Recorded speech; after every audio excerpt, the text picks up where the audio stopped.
What's going on, YouTube? It is your man Sebastian Francis, and today we're going to talk about how to properly export your tracks in Logic when you're preparing to get them mixed. Let's do it. Soul Production. The future of hip hop and R&B. So I appreciate y'all coming through once again. Make sure you like and subscribe, drop a few comments, share this information with people that need it. I know you got some partners that rap that don't know how to do this yet, so that is okay.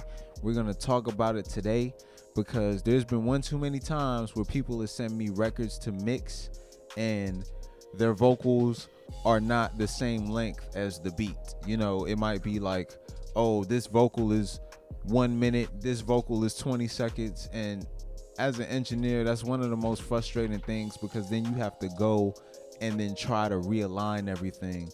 And we don't want to piss off our engineers, you know what I'm saying? Because we're the people that, you know, we got to put the love and sauce on your record. So we're going to talk about a few things. It's 3 steps, very quick, very easy.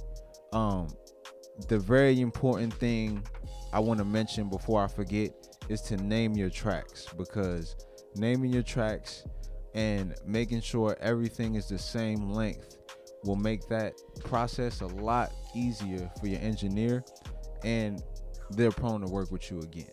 So let's get right into it. So for step 1, you want to make sure you name your tracks and name them correctly. Organization is one of the key factors in locking in with a good engineer, because you're going to be easy to work with, they're going to like to work with you, and they're not going to be frustrated trying to work on your records. As you see, I already have my tracks named. Everything's sample, hi-hats, leads, kicks, claps, etc. From there, what I want to go do is this is called the cycle range. So you want to go ahead and extend, starting from 1 to the end of your record, extend the cycle range at the top from the beginning to the end of the record. So everything is gonna be the same length of time, okay?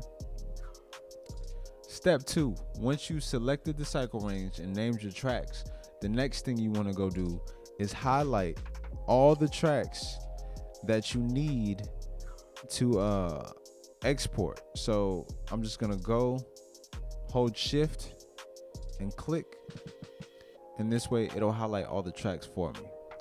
So once I've selected all the tracks, I'm then gonna go to File, Export. I like to export all 19 tracks as audio files. Click there. Okay, now here's the part that we need to pay attention to. So you have range. This basically is where you're gonna choose to select export cycle range only, because when you select export cycle range only, the only thing that's gonna be exported with your bounces, with your audio files, is the length of the cycle range that you selected. So export cycle range only. As far as save format, you always want to bounce wave. That's if you're a professional. Bit depth 24-bit. Here's a very important part right here: bypass effect plugins. If you don't select this, whatever plugins you have, if you put the wrong plugins on the vocal chain, and you got delays on there and you got reverb on there and all of that, it's gonna be on the audio file, and your engineer is gonna hit you back and say, hey, I can't mix this because you got all the things on there already. So you need to send me a new version of these files so I can go ahead and mix it the right way. Next box, include volume pan automation. You do not want to select that because you do not want to touch anything that the engineer needs to touch. So if I automated the volume on my vocal at a part where I wanted to duck the vocal, for example, if I selected this box, then they would be, you would hear that in the export, and you do not want that. You want everything to be flat, be dry. You don't want any type of processing done on your vocals or your instrumentals or your tracks at all, period. All right, so from there, normalize off. You do not want to normalize everything. Once again, if something's not loud enough, your engineer can use the clip gain and go ahead and adjust the gain as necessary. You don't want any processing done whatsoever on your exports. So normalize is off. From there, I will go to options. I will go to the folder that I want to save these exports in. Boom. Click export. Now we've exported everything. And what we want to go do is look at where we sent everything. Now we look here. All the tracks I selected are bounced with the proper names. Don't mind these. Kicks, hi-hats, claps, 808, stomps, etc. So wait, let me show you this. So okay, everything's 4 minutes. 4 minutes. Kicks, 4 minutes. Hi-hat, 4 minutes. Okay. So when I go and import these in my mixing session, everything is gonna be 4 minutes. All my vocals, all my instrumental, all my tracks for my instrumental are gonna be aligned. I'm not gonna have to do any readjusting. My job is that much easier, and now you're gonna be happy because I'm gonna be happy mixing your record. So